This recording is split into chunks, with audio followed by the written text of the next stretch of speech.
प्रतिशत कैसे निकालते हैं। ठीक है, प्रतिशत निकालना, कुछ बच्चों के कमेंट्स आए मेरे पास कि सर प्रतिशत कैसे निकालते हैं, हमें जरा बताएं। ठीक है, प्रतिशत निकालना मैं आज आपको बताऊंगा। आज के बाद आपको कोई भी शिकायत नहीं होगी कि आपको प्रतिशत निकालना नहीं आता। देखिए यहाँ पर प्रतिशत निकालना मैंने यहाँ पर टॉपिक लिखा भी है। और प्रतिशत निकालने का मतलब, जैसे मान लो किसी भी नंबर के सामने ये प्रतिशत का साइन होता है बच्चों, ये ठीक है, तो इसका क्या मतलब होता है, 6% लिखा ना, तो इसका मतलब होगा 6/100। ठीक है, इसका मतलब क्या होगा, 6/100। साथ ही मैं आपको एक बात और बता देता हूं, अगर ये पूछा जाए कि मान लीजिए 6% लिखा है, इसको सरलतम भिन्न में लिखो। ठीक है, तो ये तो भिन्न हो गई, अब आप इसको काट कर लिख सकते हैं, वो सरलतम भिन्न हो जाएगी। तो मान लीजिए 7% लिखा है, तो 7% का मतलब होता है 7/100, इस तरीके से। तो किसी भी संख्या के आगे प्रतिशत लिखा हो तो उसके बटे में 100 कर दीजिए। ठीक है, आइए अब हम निकालते हैं आगे कुछ प्रश्न। मान लीजिए यहां पर लिखा है 4%, सॉरी यहां पर लिखा है 400 का 4% कितना होता है। ठीक है, 400 का 4% कितना होता है, आइए देखते हैं। तो 400 लिखना है आपको, का की जगह गुना का निशान लगाना है, और 4% का मतलब 4/100 ऐसे। तो 2 0 से 2 0 काट दीजिए आप, और 4 गुना 4, 4 चौक हो गया 16। तो 400 का 4% कितना आता है, 16 आता है। ठीक है, आगे देख लेते हैं। मान लीजिए यहां पर है 2000 का 15%। ठीक है, ये आ गया।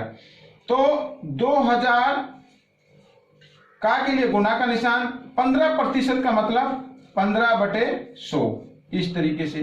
तो 2 0 से 2 0, अब 20 और 15 की हम गुना कर दें, 15 दूनी 30, और 1 0 इधर है तो 1 0 हमने लगा दी।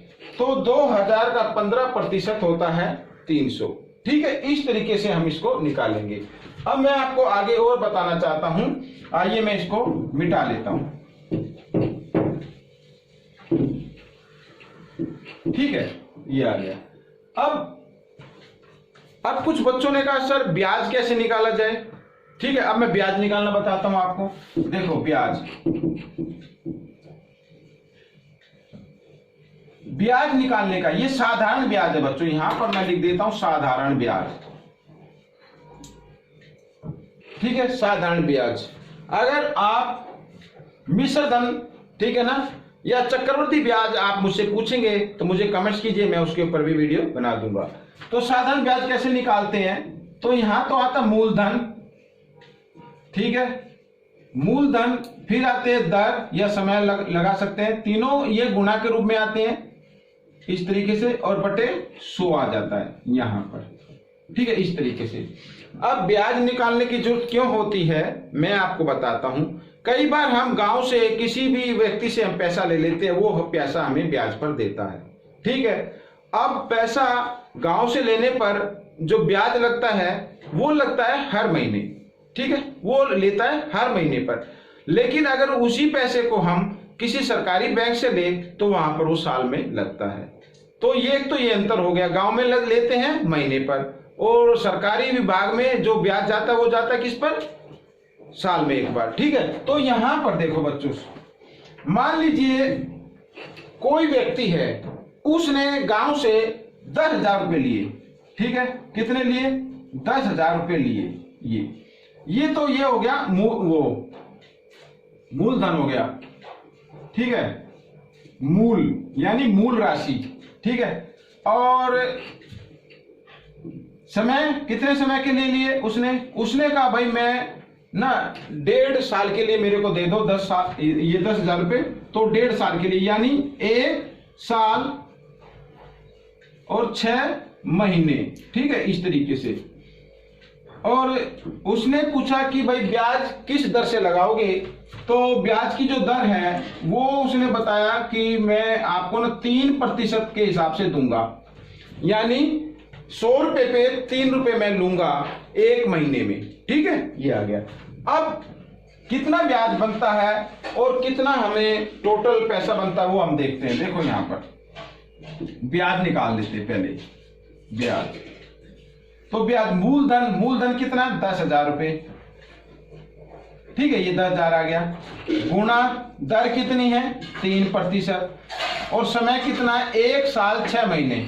हम क्या करते हैं बच्चों, क्योंकि ये जो गांव से पैसा लेते हैं वो महीने में एक बार लगता है, तो इसके महीने बना लेते हैं। 6 महीने तो ये हैं, 1 साल में कितने महीने होते हैं 12, तो 12 और 6 18 हो गए, तो 18 लिख देता हूं, और नीचे क्या आ जाएगा गुणा 100 क्यों आता है, क्योंकि दर 3% है ना, तो 3% का मतलब क्या होता है 3/100, ये वो वाला 100 है, ठीक है।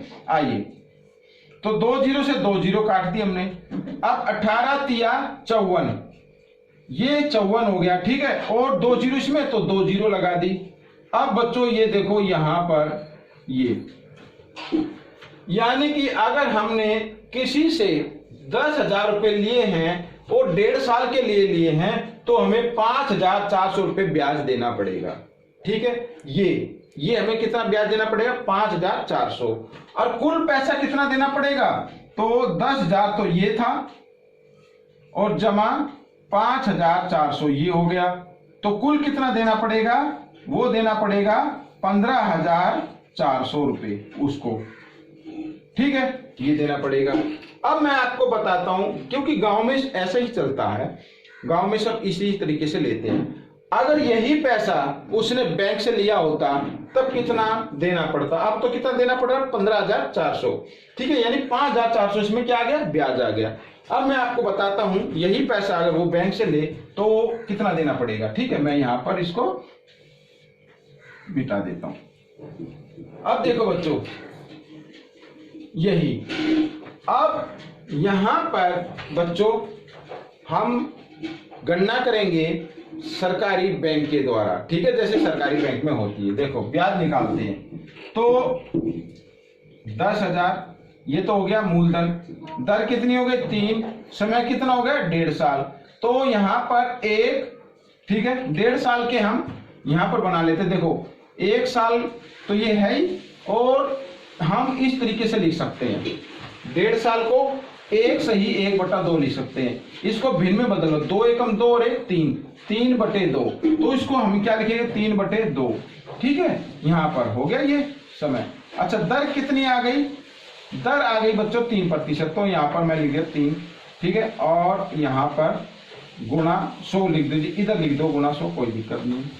तो इस तरीके से अब आइए इसको काट देते, 2 0 से 2 0 कट गई, 2 से 2 पंजे 10, 0 की 0, अब 3 तिया 9, 9 पंजे 45, और 1 0 थी इसमें। ये देखो कितना अंतर पड़ गया, कितना अंतर पड़ गया।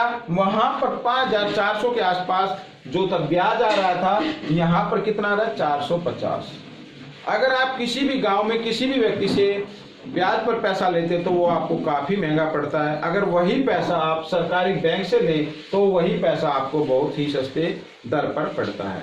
तो बच्चों, ये वीडियो कैसी लगी मुझे जरूर बताना, और दूसरों को सिखाते रहना। उम्मीद है मैं आपको समझा पाया हूँगा। मिलते हैं अगली वीडियो में, तब तक के लिए धन्यवाद।